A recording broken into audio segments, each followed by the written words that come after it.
Shenanigans.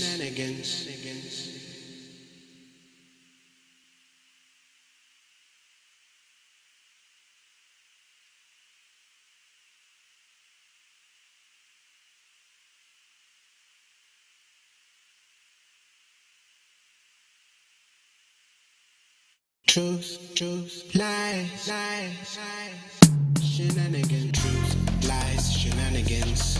Truth, lies, shenanigans. Truth, lies, shenanigans. Truth, lies, shenanigans. Truth, lies, shenanigans. Truth, lies, shenanigans. Truth, lies, shenanigans. Truth, lies, shenanigans.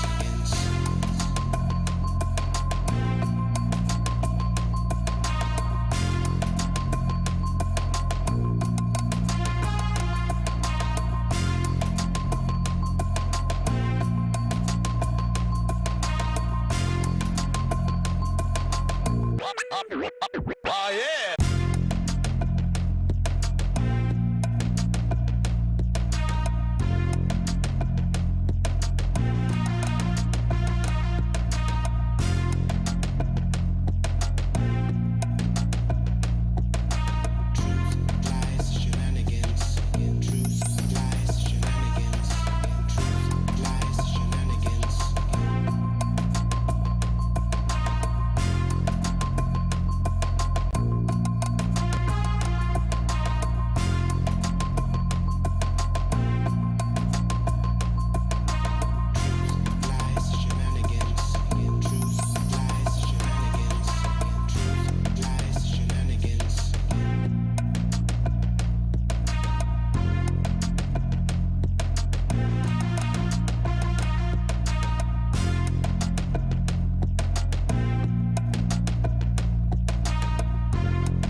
Shenanigans.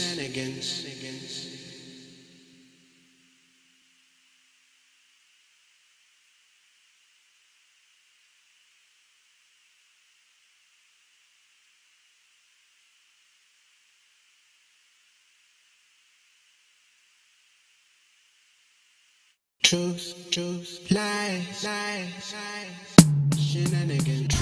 lies, shenanigans. Truth, lies, shenanigans.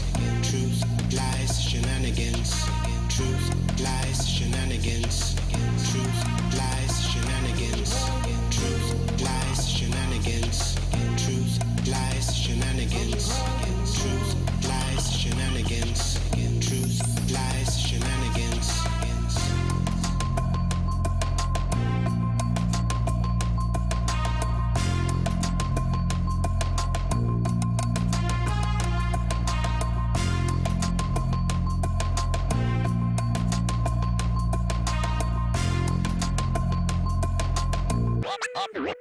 Oh yeah!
Shenanigans.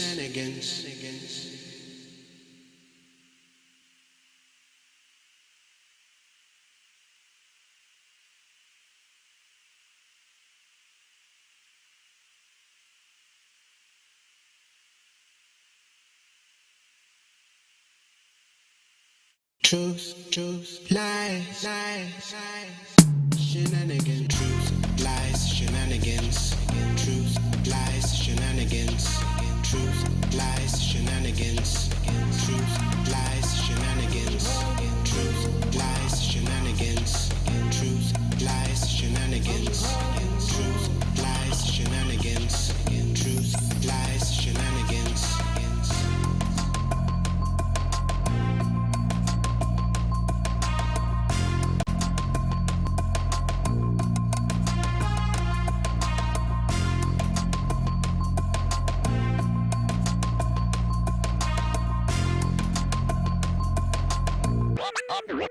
Oh yeah.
Shenanigans.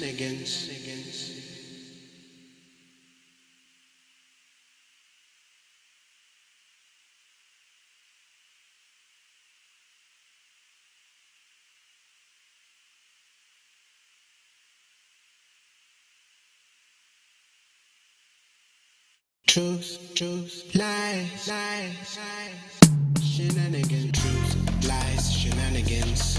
Truth, lies, shenanigans. Truth, lies, shenanigans. Truth, lies, shenanigans. Truth, lies, shenanigans. Truth, lies, shenanigans. Truth, lies, shenanigans. Truth, lies, shenanigans. Truth, lies, shenanigans.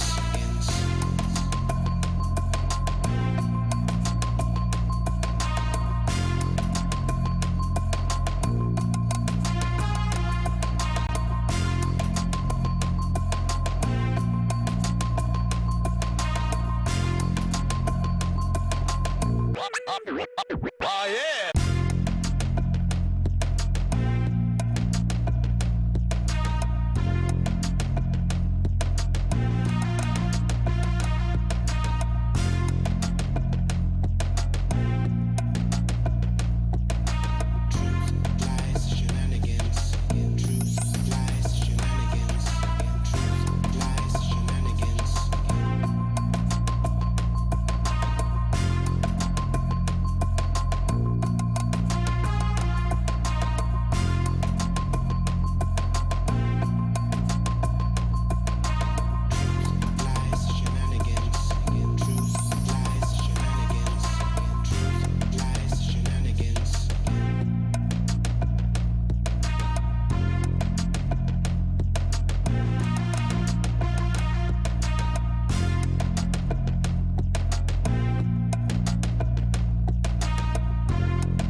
Shenanigans.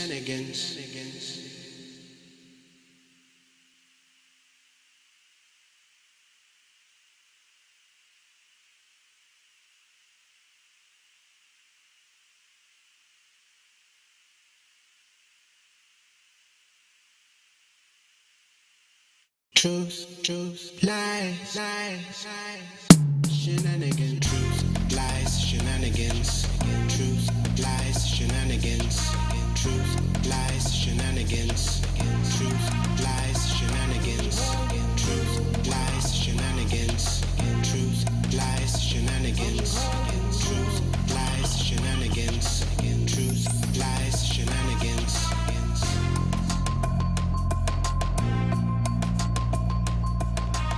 Hey everyone, welcome back to Truth Lies Shenanigans. My name is Neo. Today's show we have Lizzie. Hello, everyone. Happy Sunday, fun day. Thank you for joining us once again. We have East Good afternoon. Welcome everybody to the show. and the lovely Z. Hey everybody, how's it going? Happy Sunday. All right, so somebody has a birthday coming up. Who's that? East? Oh, come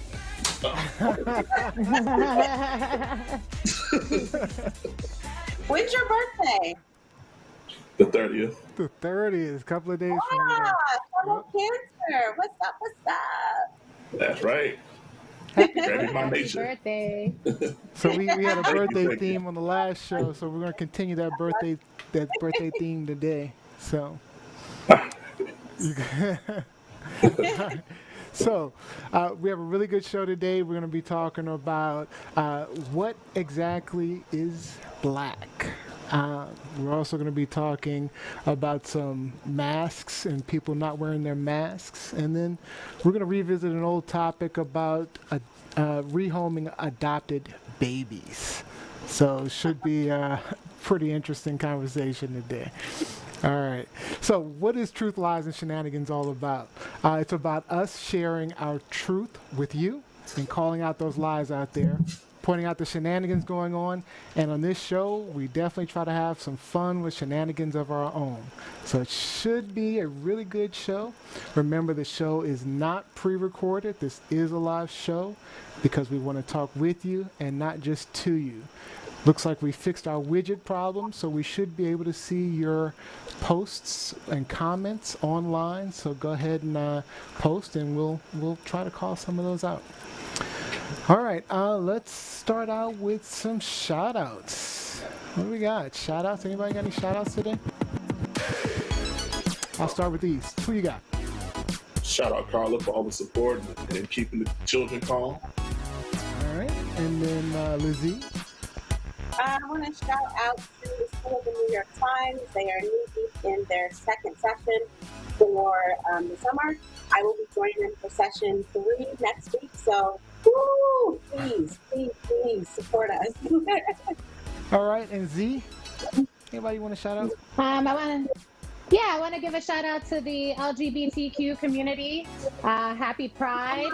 Today would have been the Pride Parade. It would have been the Pride Parade today in New York. So shout out to y'all. Love, peace, and acceptance for all. And I also want to shout out my hubby. Always. As always. Chef Jeff. We love Chef Jeff. New video drops. Check him out. Chef Jeff on YouTube. Check him out. We're going to have to get Chef Jeff on the show. Absolutely. I just want to shout out. I want to shout out my sister Rupka. She watches the show almost every episode, and then definitely my wife Mel as always. Her birthday is coming up as well, so a bunch of cancers in my life. So a lot of cancers. All right. Well, let's move on. Just to remind you guys, if you want to leave your comments, you can go on Twitter or YouTube at TLS Live Show. So I have a question for you guys. You ready? Yeah. If you were the 8th dwarf in Snow White, or in the 7 dwarfs, you were the 8th dwarf, what would your name be and why? Oh, Lizzie is smiling, so we're definitely starting with Lizzie. Petty dwarf. Petty. I am petty. I will take it there as much as I can to win an argument. I will point out all of your faults. So, petty dwarf for sure. All right, East, what would you be using? I go with the silent dwarf. Silent. Yeah. Okay. I can see that a little bit. For the show, I wouldn't talk that much. I can see that. And Z, who would you be? Curly. I'll be Curly. Curly dwarf. Keep it I'm going with simple. stubborn dwarf. I think I'd be a stubborn dwarf. Oh, absolutely. Absolutely. What? It would all be You 7 guys to both 1. agree enthusiastically. Why we can't get stubborn dwarf to fall in line? We can't do anything. Because he's being petty. Not petty. All right, so we have one rule in this show. There's no cussing. If you're caught cussing, there's a $10 penalty. And if you guys are caught cussing 3 times in the same show, we are writing a love letter to Mr. 45. He wrote me beautiful letters, and they're great letters. We fell in love. So right now we have East at about $20. I've done it a couple of times. Lizzie, 60. That's not too bad. You've been doing pretty good lately. You're on a roll. And Z hasn't had one yet. Not one. Come on, Z. Support your girl. Support your girl. And we will be donating the funds, we're calling it the Cussing Fund, to an yet undecided charity. So, all right, let's go ahead and jump right into the show then. So the way our show works is each host brings a topic that they're interested in that maybe you guys have talked with them about online, and then what they do is kind of share their idea, their thoughts, their hot topic, and then ask a question to our hosts and our panel. And then we'll have a moment when you'll see this after our discussion. All right? All right, so we're going to start right out with Z. Z, what are we talking about? All right. So, as America is opening up and some states are reaching phase 2 and 3 already, the topic of masks has come up into the forefront. And we basically have 2 groups of people, the maskers and the anti-maskers, okay?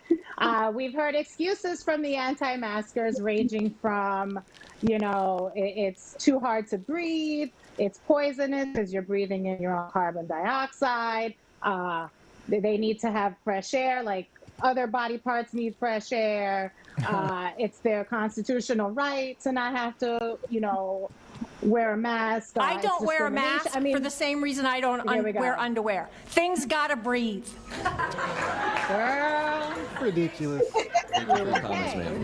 And they want to throw God's wonderful breathing system out the door. God's wonderful breathing You're all system. turning your backs on it. In the beginning, God formed man out of the earth. See, she knows and she's saying something breathed stupid. His breath in him, She's and smiling. he She knows she's became saying something a living soul. Where do you derive the authority to regulate human breathing? What you say is the political dogma that they're trying to shove down our throats. So, yeah. So now I just want to read something to you guys really quick before I ask the question. And I don't know my Bible real well, even though I went to Catholic school for like 12 years. So if this sounds familiar to you, I'll just say something. But I just want to read something I found online. A flood was coming as the rain started. A man's neighbor says to him, "Walk with me to higher ground." The man says, "God will protect me. I'm staying." As the water started to rise, a person on a horse comes and says, "Get on. We'll go to higher ground." Again, the man stays, saying, "God will protect me." As the water kept rising, a boat comes. They say, "Get in. We'll take you to safety." The man refuses, saying, "God will protect me." As the flood takes away the man's home, he asks God, "Why didn't you save me?" God says, "I sent you your neighbor, a man with a horse and a man with a boat." Absolutely. So, with that said, are you a masker or an anti-masker, and why? Oh, let's start with East. Oh, I'm definitely a masker. I mean, until I hear from public health officials that it's safe to not wear a mask in public or within close quarters, specifically in close quarters. When there's nobody, if I'm walking on the sidewalk and there's nobody on the sidewalk, I'll take my mask off. Number one, I said I'm wearing a mask. Number two, I have a mask. So when I do encounter someone coming within that kind of 6 foot bubble, I put my mask on and go about my business. I think it's a situation where these public health officials are trying to help us all out. It's not it's become a political issue, unfortunately. And unfortunately, people will die because they just simply didn't wear a piece of equipment that costs $1 or 50 cents, or might even cost a dime to make. Or And some people people are are just dying. giving them away. Even worse. So, I mean, I have a quick thought. So, I was online the other day and someone said something about, if someone threw a tear gas canister, would a mask protect you? And I responded, and this was on our Facebook page. I responded to her. I was like, clearly you don't understand how a mask works. It's not about protecting yourself. There is some protection, obviously, minimal, but it's some protection. The protection really goes to the other people because it protects them from, your cooties. So, that's what we're trying to do. We're not trying to protect ourselves particularly. I mean, like I say, some protection, but it's about protecting others. I mean, if you go to my wife was in the grocery store the other day, and she said that someone literally took their mask down and coughed, Ew, and then put the mask back. And I'm don't like, make no damn sense. that means all their cooties all over whatever was nearby, and so now we have to deal with that. So They went in the produce section. I hope not. I have no idea. It always is, isn't it? It probably always was. is the produce section. Yeah, always. She said she was. All I know is she said she was pissed. For me, it's like a Dickens novel, or I'm sorry, it's like Shakespeare. To mask or not to mask? That is the question. If I think most of the people on the panel, maybe not Z, I'm not sure, but I think Neo and East watched The Walking Dead. Oh heck yeah. And so in watching, I've seen some of it. Yeah. No. So in watching that show, talking about the zombie apocalypse, and you're wondering whatever plague hit Earth, how did it infect people so rapidly? How did we get to a point where we have someone could bite you, or in some instances it was airborne? Now we see how, because people don't want to take the simplest precautions to not only to protect themselves but to protect other people. Again, I am a 100% masker, and I think before our next show on Wednesday, I'm going to take a picture of what I look like on the rare occasion when I venture outside of my apartment. I have on a black hoodie, I have on 2 masks, and I'm dressed in all, like, you wouldn't even be able to tell that it's me. Like, I get that some of that is psychological, but you will not catch me out in the streets or in public places without a mask during this pandemic. Not only am I immune compromised because of my type 1 diabetes, but like Neo said, like, the mask protects you from me. I don't think people realize how much fluid we emote from our bodies, whether it be a sneeze or a cough or type of like, all of that is getting into the air and affecting us. And so, yes, I mean, it is the simplest precaution that you could take. There's this and I video. don't understand. Yeah, I just don't understand why people are just like throwing themselves on the sword to say I have a right not to wear a mask. There's this video of how microparticulates kind of get in the air and just stay in the air, and then they've shown how people get infected, and it's so simple. By the way, Mel said yes, it was in the produce section. It was right next to the strawberries. Always is. Always is. Break right now. That is so gross. Somebody's cooties is on that. What's really interesting What's really interesting to me is that the people who are screaming the loudest about not wearing a mask were the people who a few weeks ago were screaming the loudest about reopen the economy. It's the same people. And it's like, listen, open up your gym, open up your tanning salons, but we got to do it safely. I think I've told you guys, I'm actually headed to Atlantic City this weekend when they reopen. They're officially reopening on Thursday. I know that's crazy, but I also think this is probably the safest time to go when it's the cleanest. No one's been in those sheets yet. No one's, there's been minimal touching of the slot machine. So I feel like this is a good time to go. But even so, I'm wearing double masks. Like I have my, my reusable mask, and then I have the disposable ones that I'll wear underneath that so that I have double layer of protection. You know what I'm saying? I plan on we ordered sanitizer so we could spray everything, so we could take it with us, spray the machines. I mean, I don't want to see society close back down, So if this is the minimal, I don't see the issue with it. People are ridiculous right now. Happy birthday, East. Happy birthday!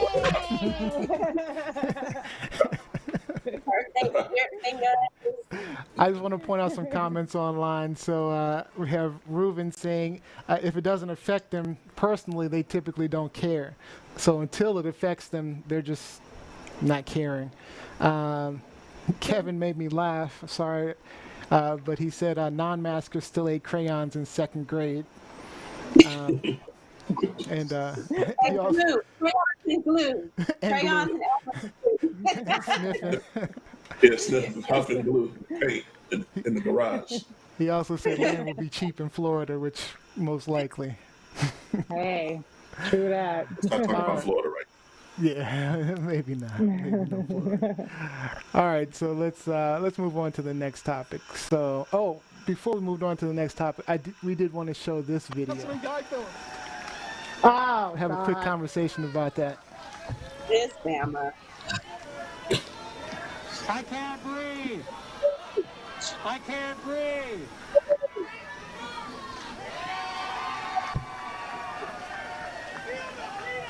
Insanity. He's a city council member where? Anybody know? Wasn't it? I thought it was Alabama. Arizona somewhere, right? Was it New Mexico? Oh, I don't know. Well, we don't know. All we know, he's an ass. Oh. Is that a bad word? Did we fix that? You know what? They say that on TV now. They say that on TV. I know, right? It shouldn't be that bad. Okay, well, that's $10. $10. All right. Anyway, yes, that's kind of ridiculous. Anyway, so I think that's ridiculous. I think that's sad that they would even use that phrase in that way, because why else would he say those particular words? He didn't say, "Oh, this is uncomfortable. Oh, this is hot." Oh, he said, "I can't breathe." Dude knew what he was doing and what he was trying to invoke, and that's just sick, and it's trash. He's straight trash, is what he is. He did apologize for it, but everyone apologizes because he got caught. Everyone apologizes once their BS goes viral, but that initial emotion, that initial act, shows his depraved indifference for life. In at least 2 cases that we know of, "I can't breathe" was a dying man's last words as he was being attacked by police. At least 2 cases, Eric Garner and George Floyd. So don't give me this, I didn't know that, I had no intent on offending George Floyd's family. BS. Because I don't want to have to pay $10. BS. Like Z said, you are trash. You knew what you were doing, and you would have never apologized if Black Twitter and social media had not gathered you up. Yep. So Melanie Rochelle James says, I think it was Arizona, and Mike Winter said, "Keep your empty apologies." He also called me out on my cussing. So. Thank you, Boo. Thank you, Mike. You gotta get him. All right. So I'll take the next one. So for my topic, a few weeks ago, Liz brought up this topic about this YouTube couple, the Stofers. They had an adopted child and decided it was too much for them, and they ended up rehoming the child. And you guys clowned me a little bit about that, so we're going to bring it back up. Hold on. We're going to show the times. I didn't deserve this. You find that you're in over your head with the child. And the worst thing for the child is to be in a situation where the parents may not love that child or may treat that child poorly because, they have some disdain, some anger, some disappointments. The child loses in those situations. I would prefer to see the child in a better situation. That's my initial thought. So you said as long as you keep the receipt, everything's okay? It's not shouldn't be that simple. I'm not suggesting it should be that simple. It wasn't funny. That's never not funny. It's never not funny. Say you got store credit. I'm not saying it should be that simple, but I'm just saying. Go ahead, East. What you got? Anyway, so I'm trading babies over here. Trading babies over here. Anyway, so he was getting you together. So Mika Stouffer finally spoke up, and she gave this deep apology, saying, first, I want to apologize for the uproar. Everybody's giving apologies. Decision has caused many people heartbreak, and I'm sorry for letting so many women that looked up to me as a mother down. I'm sorry for the confusion and pain I've caused. I'm sorry for not being able to tell more of my story from the beginning. I could have never anticipated the incidents which occurred on a private level to ever have happened. And I was trying my best to navigate the hardest thing I have ever been through. I apologize for being so naive when I started the adoption process. I was not selective or fully equipped or prepared. I received one day of watching at home online. Me.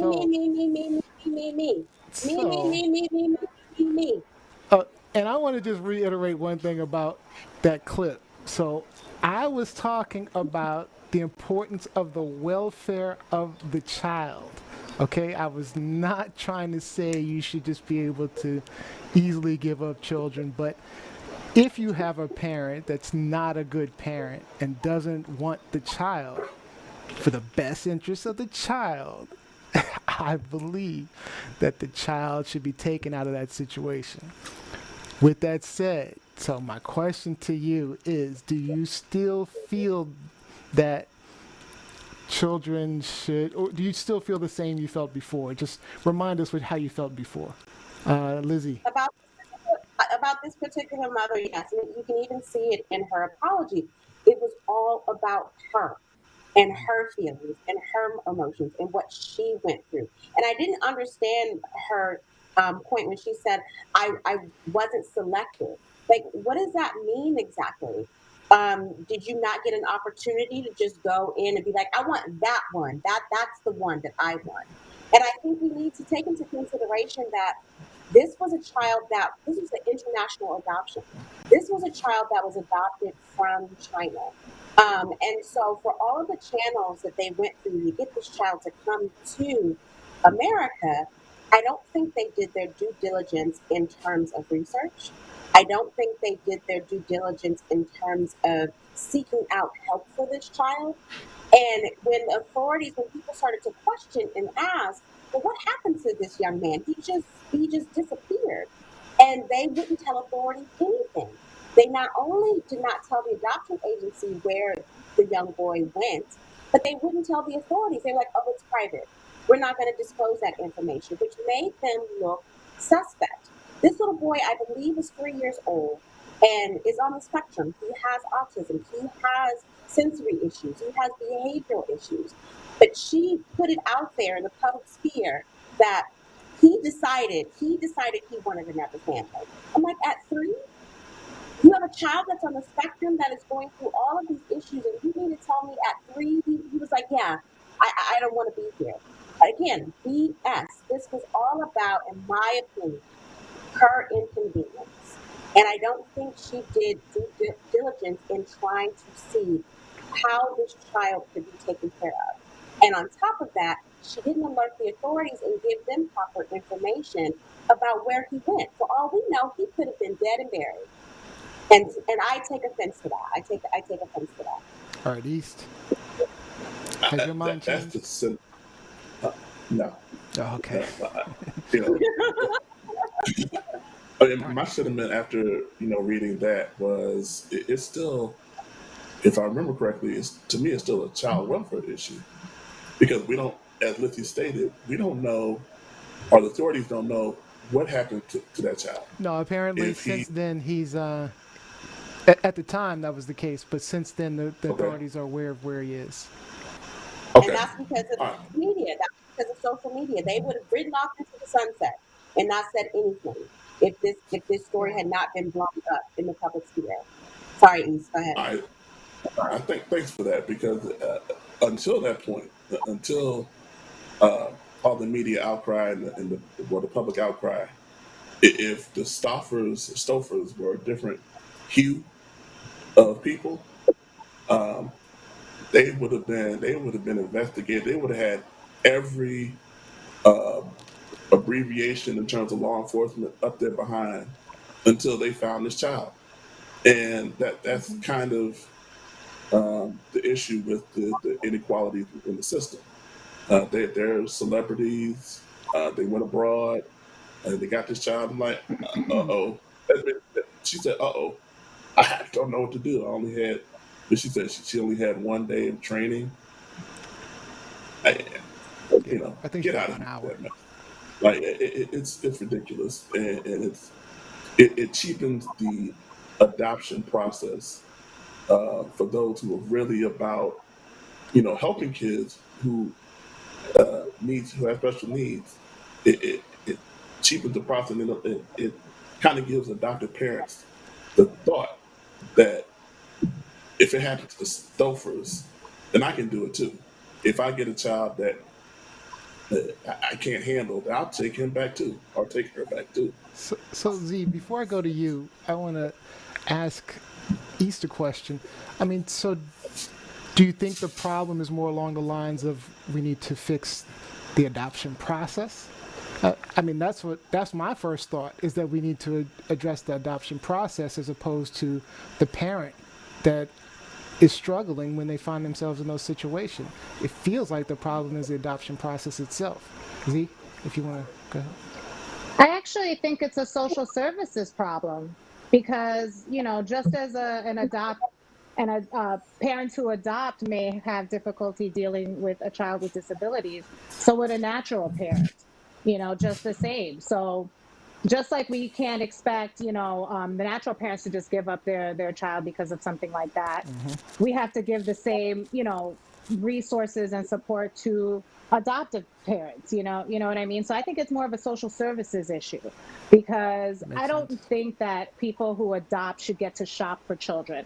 I think if you sign up, you get what you get. Just like if you had natural children, you don't get to choose unless you have super money and you can do the genetic things or whatever. But I don't think you should get a choice. I think you should be vetted. I think you should understand what it means, the responsibility that you're taking on, the possibilities of getting a child with XYZ issues. And I think it's a social service issue of providing, resources to help all parents, not just adoptive or otherwise, And I just got to say, Apology Tour 2020 has been lit. Tickets have been sold out. Like, I don't know what's it's Apology Tour 2020. Like, everybody's getting some. I hope none of us have to do an apology. I know, right? It's crazy in these streets. I don't know what's going on. But yeah, I think that's what it really boils down to, because I wouldn't blame a natural parent any more than I would blame, an adopted parent. But that said, it's still like you said, I don't even think it should be a due diligence matter. If you sign up to adopt, it should be just the same as if you had natural children. You get what you get and you don't complain and you figure it out. And we provide resources. That's what should happen. Yeah. See, and I agree with that. I mean, I agree with the fact, I agree that if you choose to be a parent, you're a parent. You should always be a parent. I'm always a stickler for child welfare. I'm always a stickler for the best interest of the child, regardless of the situation. Because, of course, like you said, there are parents who are children who are born to their parents, and they're awful parents, and they need to be removed from those situations. In this adoptive situation, they realized relatively quickly that there was going to be a long-term problem, and like I was feeling like we need to, in the best interest of the child, he should not be in that situation. I don't think it was quick though. Like they had him for 2 years. So it just, I don't trust someone who isn't open with the process by which they adopted someone and then where you sent that child. Because let's be honest, in a lot of families, the biological parent is not raising the children. We have aunts who are raising children. We certainly have a ton of grandparents who are raising the children. But it's never a hush-hush secret. It's like, okay, well, we know he's staying with Auntie so-and-so. We know he's staying with his mama's parents because mama can't take care of him. This was all so hush-hush that it just looked suspect. And so it makes me wonder, it's just like, well, what was that child going through even when he was with these people? Right. Yeah. Yeah. Like I say, I don't think it's a bad thing that he was rehomed. I mean, I just think there's a problem with the adoption process itself. There has to be a better adoption process so that people, like Z said, aren't just going out picking and choosing any kid they want, and then they find themselves in these bad situations. Because again, I am a stickler for child welfare. I just want to point out some comments online real quick. So Mel was saying she's really selfish. She also said the kid had autism, so if she had birthed that kid, would she also give him away? And Leanna Jones says, exactly. I can't find him on her IG page at all. She's wiped all evidence of him. So, yeah, that's... yeah, that should tell you how much she cared about him. A bad parent. That's how the story got, went viral, went public, because people who were fans of her or viewers of her and her husband's YouTube channel were like, okay, well, what happened to the one kid? He is all but disappeared. And so that's how the story gained momentum and the authorities got involved. She's a bad parent, and honestly, he should not have been in her home. So, East, you're up. Yes, actually, this story indirectly affects three of us. Yes, it does. Princeton Who's University. No. So silly. Princeton University decided to rename their public policy school from Woodrow Wilson, who was the 28th president of the United States. They renamed it due to the what they termed the inappropriate namesake and his racist, and they feel like his racism disqualifies him from the role, from being named with having that honor bestowed on him. Now, to the point, Woodrow Wilson, he was the president during the First World War. He did win a Nobel Peace Prize. The 19th Amendment was passed under his watch, although he initially was in the 19th Amendment allowed women the right to vote. He was initially against it. The big issue.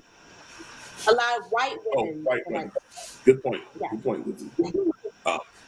Now, the biggest issue with Woodrow Wilson as it comes to race is he was a Democrat that fully embraced segregation.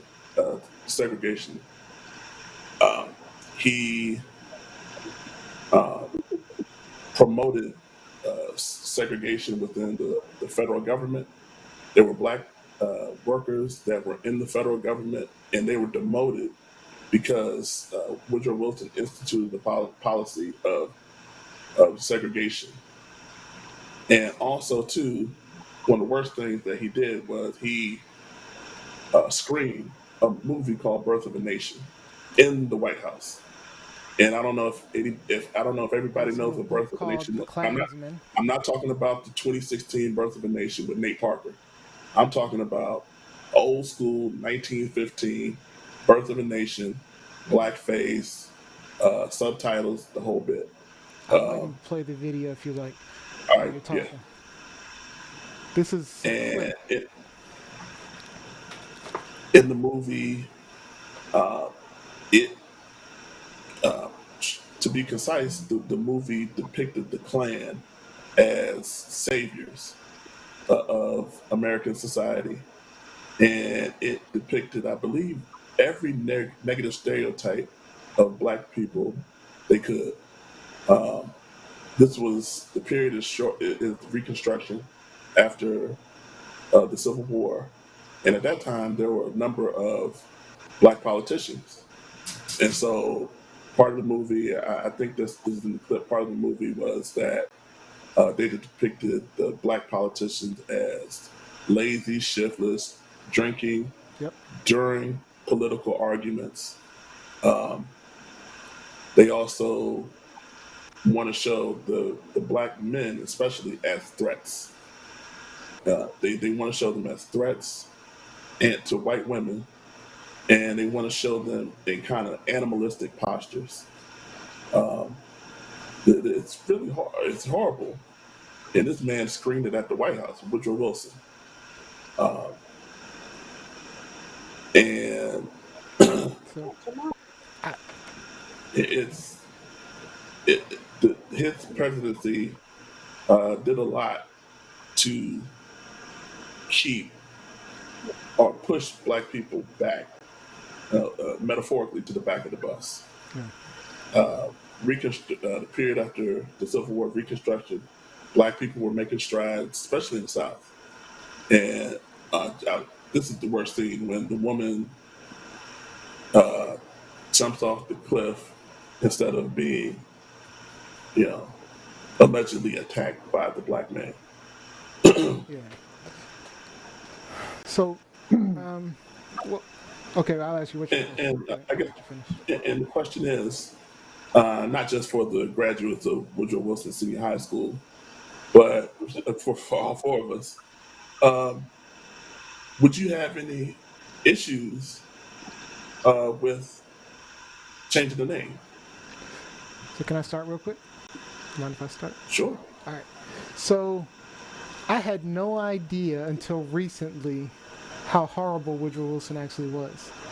And I went to a school named after him. You would have thought I would have learned that or researched it, but it wasn't until 20-something years later that I found out he was a really horrible guy. I mean, he was definitely a significant racist, and I have no problems with this guy being removed from my alma mater. Lizzie? Lizzie? To the point where East initially said that this affects three of us in this panel. So as you guys know, Neo, East, and myself, we all are high school friends. We went to Woodrow Wilson Senior High School here in Washington, D.C. And like Neo just said, like, we were not really talking about Woodrow Wilson and who he is and what his historical impact on race was in this country while we were at Woodrow Wilson. Now, granted, I feel as if I got an excellent education at Wilson High School. Yep. But this was something that was not talked about. And I think many of us learned about not only who he was, but who many of our other presidents were after pre-Reconstruction, post-Reconstruction, during the Civil Rights Movement. I think we learned about who they were and where they stood after we left public education, after we left, public instruction. This was something that we had knowledge that we had to seek out for ourselves. And so now here in Washington, D.C., there's kind of this underground movement going on to change the name of our high school from Woodrow Wilson High School to something else. And I am all for it, especially if you have these statues or these schools or these buildings that are dedicated to these slave owners, to these people who were against, equal rights or against, rights for Black people. If you have all of these things in urban environments where the overwhelming population is brown people, it's hypocritical and it's an offense, especially when you are not applying what the true history of that person is. I like to liken it to Winston Churchill.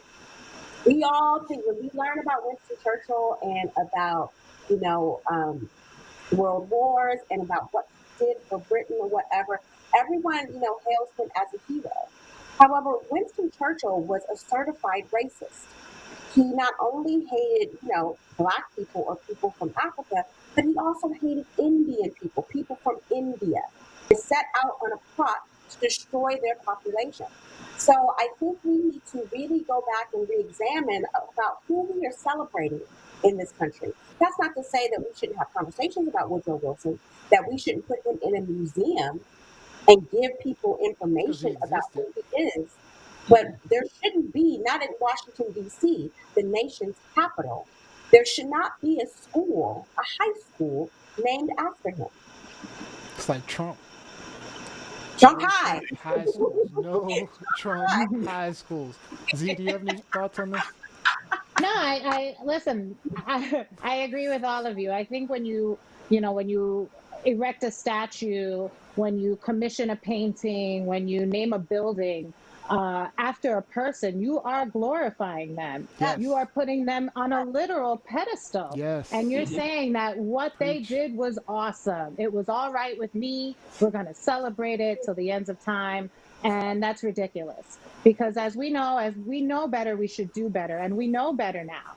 And honestly, look, these guys, their legacies are gonna survive. They're already recorded in our history books. You know what I mean? But now we need to take down the celebration of them and just leave it to the facts, man. You know what I mean? Like, we need to this is what it is. This is what they did. This is who they were. That's it.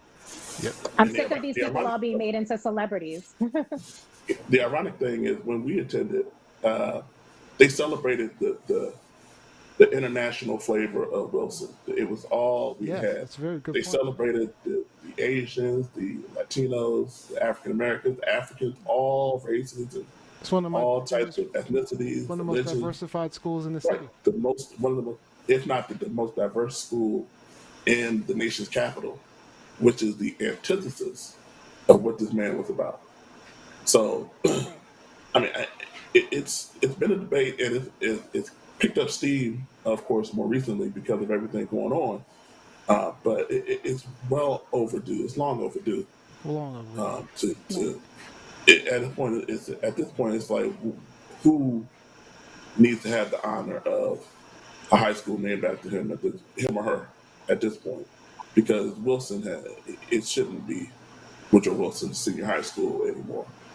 Like I said, I can only hope that we have the same disdain for Trump High. So I do not want anybody going to that school. You think he's going to build it himself? He probably will. Not a Mar-a-Lago. I'm a myself. You're going to graduate with bad credit, though. Trump University. You know what I'm saying? So. It's going to be a private high school. All right, I got some comments online. Good, we're ending on time anyway. So let's see. I got Jacqueline Robinson said, "Make it plain, white women," like you said, Lizzie. Kevin Daxton said, "I forget her name, but there was a girl in high school in AP history that wanted the school name changed back in the 90s." Saima Fatima said, "Agree, change the name." Mike Winter says, "The push is coming from all over, and I want the alumni to get credit for pushing this before someone else gets credit." Reuven suggests changing the name using Flip Wilson, August Wilson, or something other, or Tom Wilson, something DC related. So we keep the name Too Wilson. soon for Tom Wilson. Too soon. Too soon for Tom Wilson? Catch these hands, Tom Wilson. You want to explain who Tom Wilson is? So Tom Wilson is a Washington Capitals hockey player. He is our main enforcer on the team. He is the player that's going to beat you down if you get out of line. So the catchphrase for Tom Wilson in Washington, D.C. is "catch these hands," because he's the one that will fight you and get you down on the ice. Nice. All right, so Lizzie, so you have a really, really deep topic today. So we're going to segue from East's topic about, someone who was against Black people, against, the progressive movement for Black Americans to have equal rights in this country, and focus on the term, or what the idea of Blackness is. What does it mean to be Black in America? So before I even get into, my rhetoric or conversation, I want to ask each of you, what is blackness to you? What does it mean to be black? Let's go around clockwise. Let's go with East. I'll just start out with the basic, I think, most superficial definition. It to me is the phenotypical skin tone of an individual in this world, and we've chosen to categorize that as black, whether it's African American, African Cuban, or whatever you may have. But I'll start off with that kind of most superficial definition. All right, Z. Yeah, I'm going to just piggyback on your answer, East. I think at its most basic, it's the color of your skin, the color that you've been identified by society as being. Yeah. So my thoughts are my skin is very light, and I am mixed thoroughly. So the question is, am I black? Right? And so that's one of the questions that we have to ask ourselves. I know Z is Latino, darker skinned Latino, brown Latino. So, what is black? It really comes down to appearances and how we look. Black is basically a construct, a social construct. So I'll go deeper into it once we get further in the conversation. Well, can I ask you guys a question? Sure. If that's all right. Would any of you be offended, or are you offended if I describe myself as black? That's a great question. Forgetting the Latina part, if I just say I'm black. And that would be my next question. Who gets to claim it? Yep. Who gets to claim it? Well, okay, if that's the next question, let me break down some history then, if you don't mind. Can I take a minute to break down some history? So, all right. So basically, race is race is a social construct that started around the slave trade. So what happened was a lot of people were against the slave trade, and they had to find a way to justify it.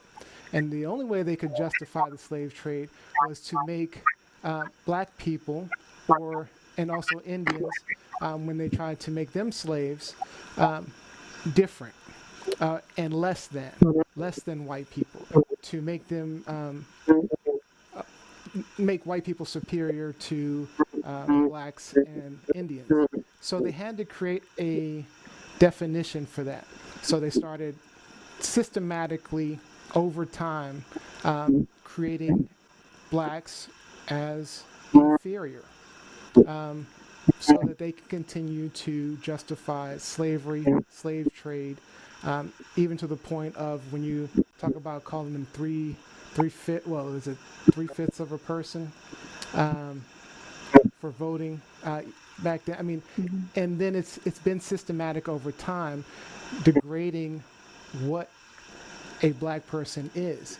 But it all started to justify slavery and make it seem okay. So if they seem like dogs or mongrels or awful things, not actual people, then you could justify keeping them as slaves. So race didn't start until the slave trade. There's no evidence of race as a social construct until the slave trade.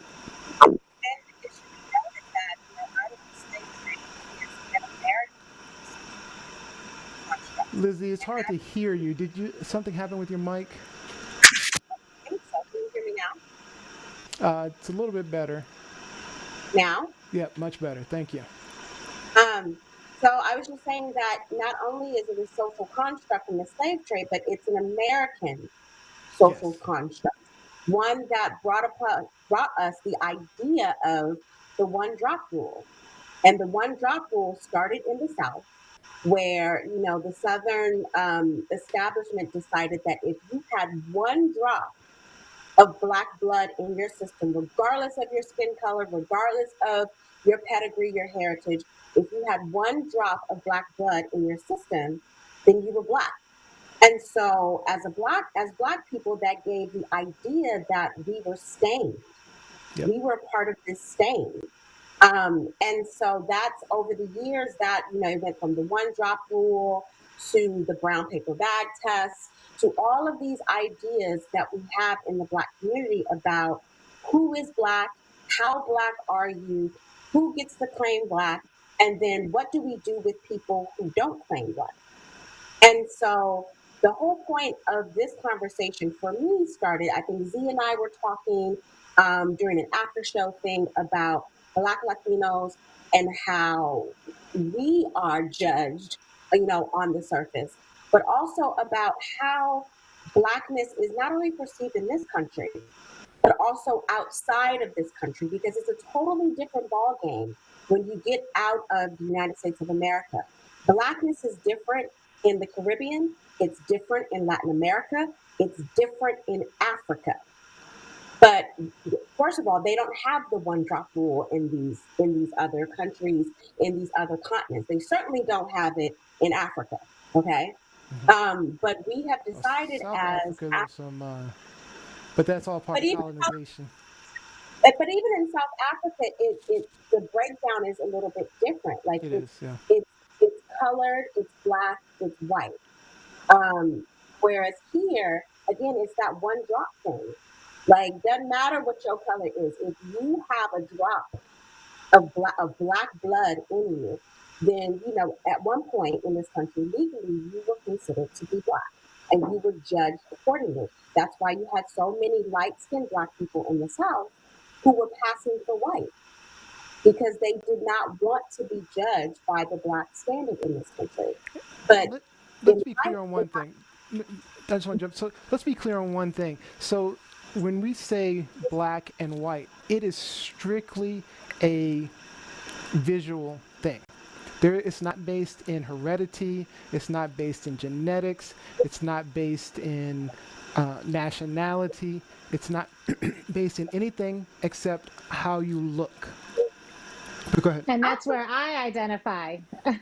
That's how I kind of identify as Black, because when I look in the mirror, if I had to check the box on an application, white, Black, Chinese, not Chinese isn't a race, but you know what I mean. It's a nationality. I would pick.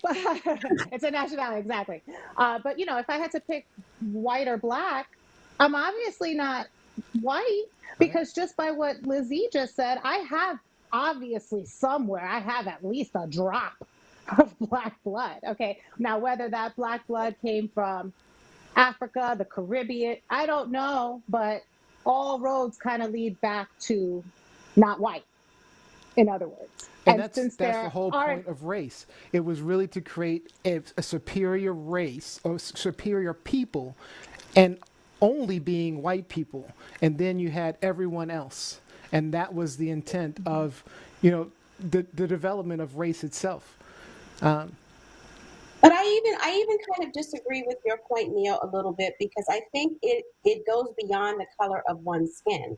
Like, you have a lot of light-skinned, biracial people, or even light-skinned people in general, who, if they claim biracial, people within the Black community will fault them for not claiming Black, even though they have at least one parent who isn't Black. If you don't claim all Black, and that goes again back to the stain, the one drop rule, then you are denying your Blackness. As it relates to Latinos, in this country, both in this country and outside of this country, Black means something completely different. Yep. Especially outside of this country. Black means it's synonymous with African American. It's not about skin color. A lot of times it's synonymous with African American. And we as Black Americans get offended if we hear someone who's Cuban say, I'm not Black, I'm Cuban. If you hear someone who is Dominican say, I'm not Black, I'm Dominican. And so we accuse them of wanting to be white. We accuse them of denying their Blackness, which in some cases is true. If you look at Sammy Sosa, Dominican, dark-skinned, Black baseball player, he is now pink. He has bleached his skin to the point it looks like Pepto-Bismol. So is he black But or white? he's pink. He's pink. The history behind what Black means in a lot of the Caribbean countries and a lot of the Latin American countries, it has more to do with the government policies than it does to do with racial identity. In Cuba, for example, after the Cuban Revolution in 1959, which ended in 1959, Fidel Castro said, okay, we're not going to identify anybody by race. Everybody is Cuban. Your race doesn't count. By law, you are Cuban. I don't care how Black you are. I don't care how white you are Cuban. And so that's why you hear so many people say, I'm not Black, I'm Cuban. But that doesn't mean that the Afro-Latinos in Cuba are not discriminated against, because they are. If you look at the tourism or people that are visible with jobs that make a lot of money in Cuba, most of them are of the lighter persuasion. Most of them are white Cubans. But as it relates to how people were identifying themselves, it's not like we do in America where we say, I'm Irish, I'm Italian, I'm Black, I'm Cuban. It's the same in the DR. And I get it, I have family in the DR. There's a lot of history, a lot of issues, kind of like in Cuba, where the government decided who you were and what your identity was. It's nationality before race. And similarly, I don't think in Haiti, they have in their constitution that if you're a citizen of Haiti, you're Black. Plain and simple. And that was, again, to reduce the prejudice and discrimination. It was, you're Black. So even if you are light or what we call white, you're Black if you're a citizen of Haiti. And see, in Cuba, even though Castro said that race wasn't going to be a factor, it was the complete opposite. Because if we were going to define you as Cuban, more often than not, we were going to put on your ID card that you were white. Henry Louis Gates went to Cuba, I believe in 2015, and wrote an article about Afro-Cubans. And he was talking to this one Afro-Cuban who was probably caramel complexion, not too light, not too dark, but kind of in the middle, but clearly not white. And he asked him, he was like, well, how do you identify yourself? And he said, I'm Cuban. He said, okay, I get that. But how do you identify yourself? And he said, well, I'm Cubanat. I am a mixture of all cultures.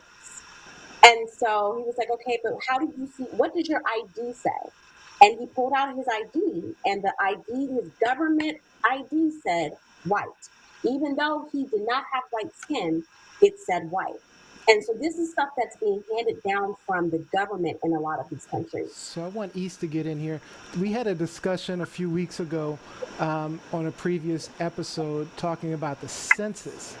And when we were talking about the census, the reality was when you look at the census, the primary question is, what is your race? That was basically the sole question. I mean, there were some other questions that leaded to other answers, but it was basically, what is your race?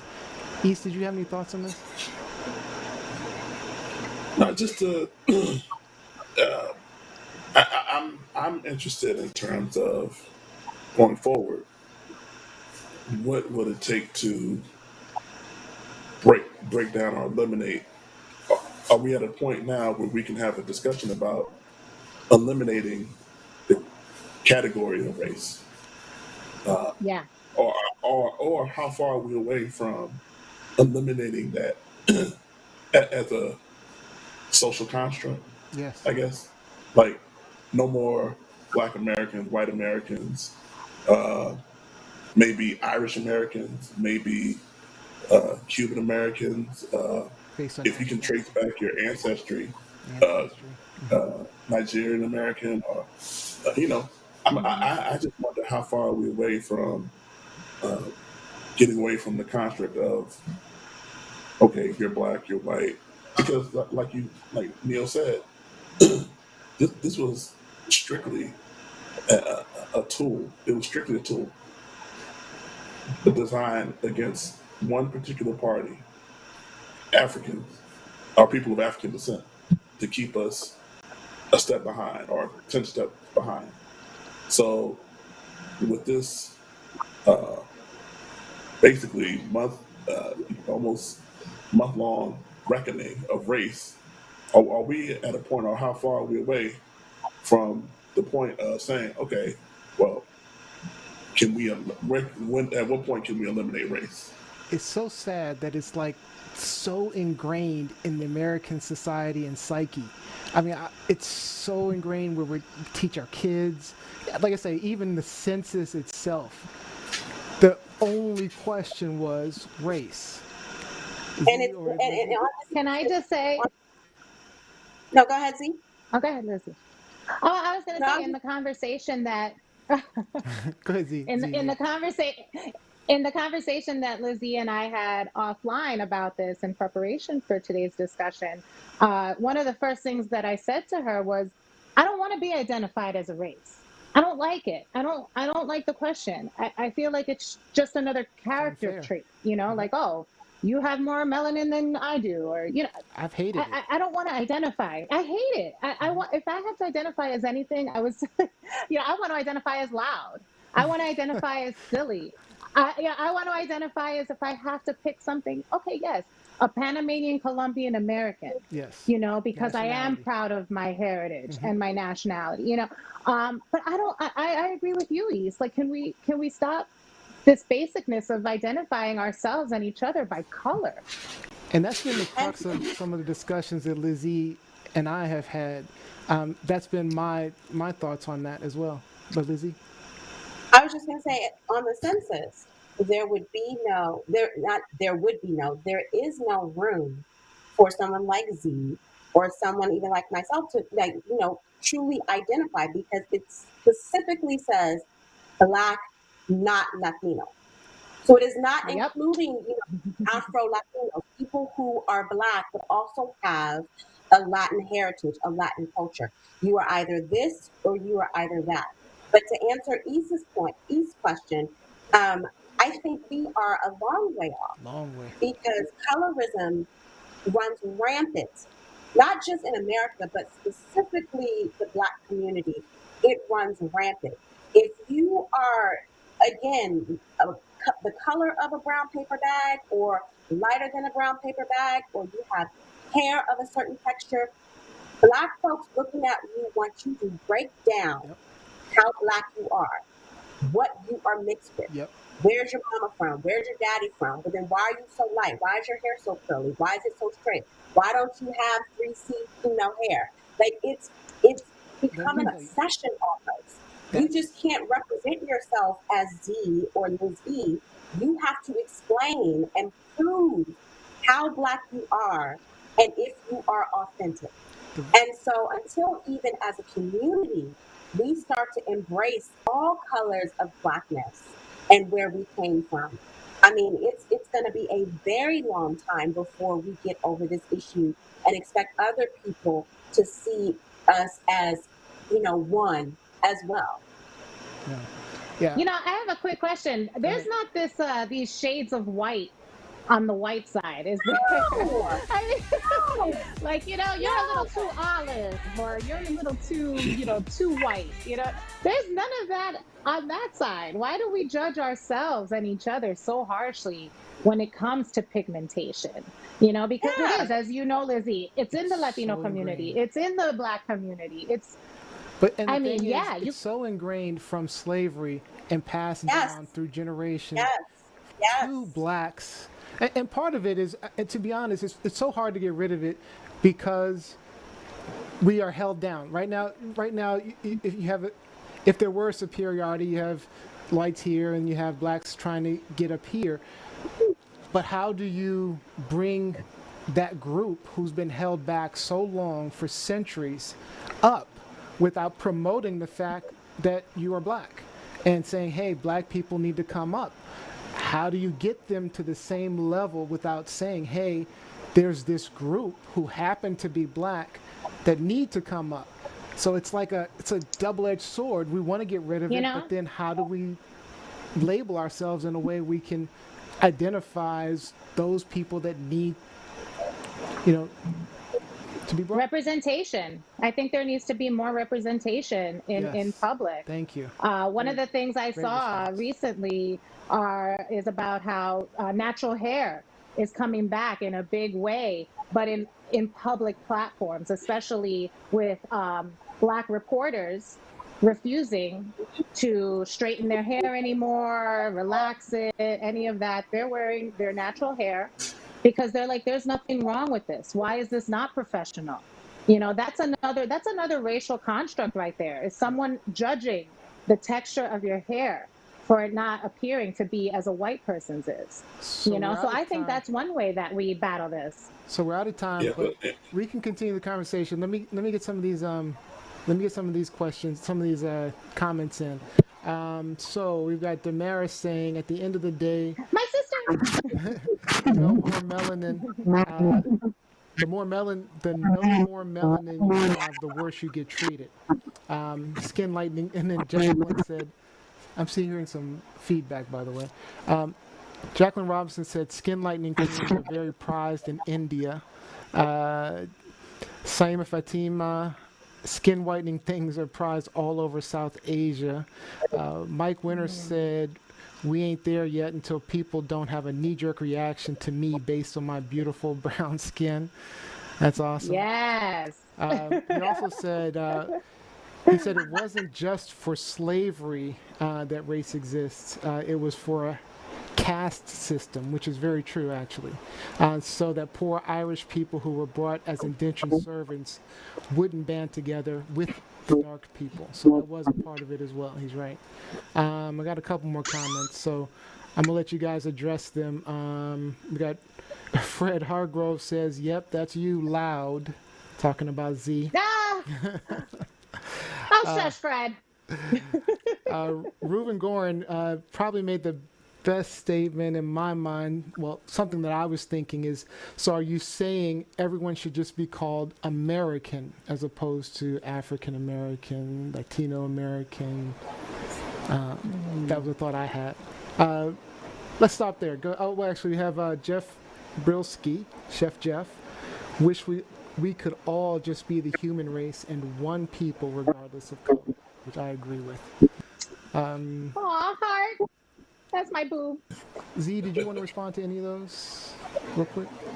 I agree. It should just, look, I'm proud of my heritage. I'm proud of where I came from, and I'm proud of where I am. So I don't have a problem with people labeling themselves, Irish American, Panamanian American, just American. That doesn't bother me. That doesn't offend me, because I think that's a pride, right?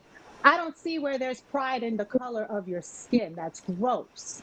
That's just gross. Like, no,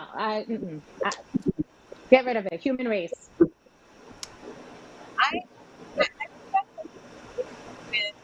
Lizzie, we lost your sound again. I think I spoke to you. Can you hear me now? Something's up. Still a little faint. East, go ahead and while she's fixing that.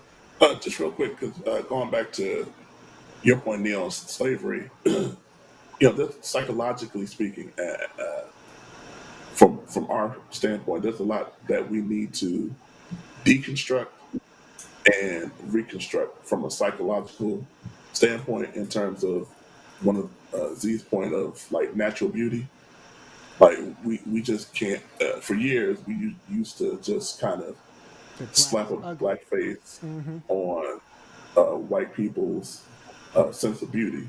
Yep. Straight hair, the perms, and everything like that. But what we need to, they've done research with kids, where little kids with dolls, and they see the black doll as ugly, and right.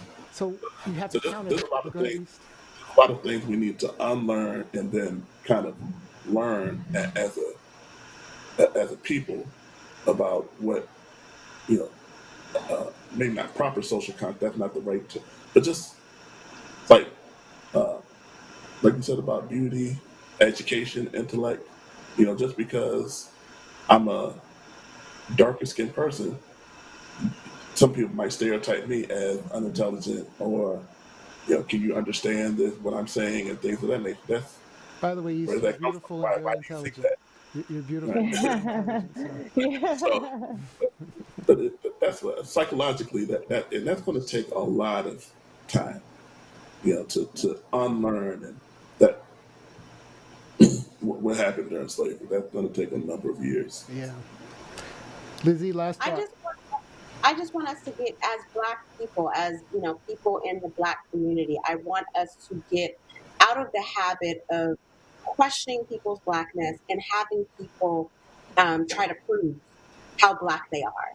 Try to give you, their genealogy, their ancestry.com information, and where's your mama from, where's your grandma from, or whatever, just because you happen to be a bit lighter than what they would accept as someone who is Black, or because your hair is a little bit straighter or a bit more curly. I think it starts from within in how we treat ourselves, and then other people will start to treat us differently.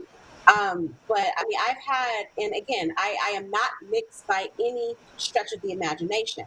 But I've had people, ask me, well, what are you mixed with? And I'm like, Black and Black. I mean, I don't know what else you want me to tell you. Black and Black. Like, yeah, my parents are from two totally different cultures, but these are two Black people, regardless of what language they spoke, regardless of, where they grew up. Two Black people. There are lighter skin, there are caramel skin, there are beautiful dark skin Black people. We come in all shades, and through no fault of our own, for the most part. And so I just want us to get out of this idea of challenging people's Blackness and who gets to claim Black, or getting mad when people don't claim Black. Like, you can't have it both ways. You can't have it both ways. And we really need to stop using the N word to refer to ourselves. Can you? Let's have another show about the N word. Yeah, that's another show. Oh my God. Yeah, I mean, it starts there for me. All right, so let me pull up this. All right, so that is that discussion. Appreciate you guys. I'm sorry, I'm having trouble hearing something, so let me resolve that. All right, where are we? So we have a game. So thank you for, that was actually a really great discussion. So I appreciate that, Lizzie, and thank you guys online. A lot of great discussion there. But we'd never like to end a show without a little fun. So we have a game for you guys to join in with us on. All right, so. We all like movies. You don't like movies? I said we all like movies. Okay, good. Yeah, we all like movies. I only like movies like prior to 2005. All right, so let's do this. So here are the rules. I'll show an image from a movie, and the first one to shout at the name of the movie gets a point. East, you ready for the scoreboard? I'm ready. And this is an app that you guys can get online, so feel free to grab that app online. All right? So let's play. Uh-oh. Let's see if it clears up here. I don't know that movie. That don't look too good. The Net. Yes, Latoya, please play. If we can get this, if we can get it to clear up. Okay, it cleared up. All right, let's do it. All right, here we go. Joker. Z's got that one. Z's got it. Z I thought you said 2005. I thought you said 2005. All right, you ready for the next one? I can't see that. Fight Club. Oh, you can't. Oh. Yep. Yeah. Fight Club is right. All I saw was that maroon jacket. Hey. It looks like the jacket from Beat It. All right. So let's do this one. Baby Driver. Oh, nice. East. Good What job. is it? East. Good. I didn't think you'd get that one. All right, here we go. Snow Dogs. Close? No, maybe Private Ryan? No. Hunt for Red October? Okay, I you have probably no don't idea. I don't know. All right, Dunkirk. No, I didn't. I didn't see that. Yeah, most people have it. What on What earth? the hell is it? Is that 50 Shades? That's that 50 Shades movie right there. That's what that is. I seen that. I hope no one is in an intimate situation looking like that. All right, let's I don't know what that is. So silent. What is this? Hold on, it's acting up. I don't got it. Silent something. All right. Oh, Silent Night. Yeah. All right, what's this? Batman. Crazy Rich. I was like, wait. No. I have no idea. Is that crazy? I would have just guessed. Crazy Rich Asians? Nope. Where do you get these movies from? Wow. Okay. Jam would be able to get this one. Yeah. Blade Runner. Oh, okay. Jam would have got that. Oh, wow. C-Jam. All right, you should be able to get this. Oh, Braveheart. Nice. That's a point. I remember Hold on. You know what? I was going to say Game of Thrones. That's had a I know, total... right? All right, let's see if you can get this one. You should be able to get this one. Somebody should get this one. Godfather. Godfather. Yeah, the Godfather. Who got that? Oh, I think Forrest that. Gump. Forrest Gump. Yes. What? Wait, what is it? Forrest Gump. That You was got Forrest Gump. I guess I thought I was a movie buff. I have been proven wrong. So to be honest, East, I don't know who got the last one, so I'll give everybody a point. At least I get 1 point. Hold on. Let me get that. Reuven got Blade Runner. Latoya got Godfather, Forrest Gump. Who else? Mike got Dunkirk. Latoya tried Saw. It wasn't Saw, it was something else. All right. Ready? Yeah. All right, let's go. Let's go with this one. You should get this one. If you don't get this one. Pulp Fiction. Pulp Fiction. Z won. All right, Z. All right, that's it. 5 points, you won. Yay. Go Z. Holler at the kid. Holler. Good job, Z. Good job, Z. Where's the confetti? Oh, yeah. We're Where's my confetti? We're going to get on it. Let's get the confetti. There we go. Yay. There you go. Since it's East's birthday, we're going to keep repeating. No. You don't need to. East. Happy birthday. All right, that was a really good game. So, all right, so we have any last minute shout outs? Bunch of people online today. Great conversation, everyone. Any last minute shout outs? Just hi to everybody who's listening. Shout out to my sister, Jacqueline Robinson, who's TLS. So, folks, get support. Shout out to Kevin Thaxton. Oh, Thaxton. Yeah, Thaxton was busy. Damn. Boy, I saw you come in late, but glad you showed up. Good stuff. Reuven was really active. Mike Winter, as always. Saima, thank you for watching. Of course, Jacqueline. Fred, thanks for watching as well. Mel, of course. My friend Ade. Mel's all cancer baby because she's a cancer baby as well. Melanie Rochelle, thank you for watching as well, my girl.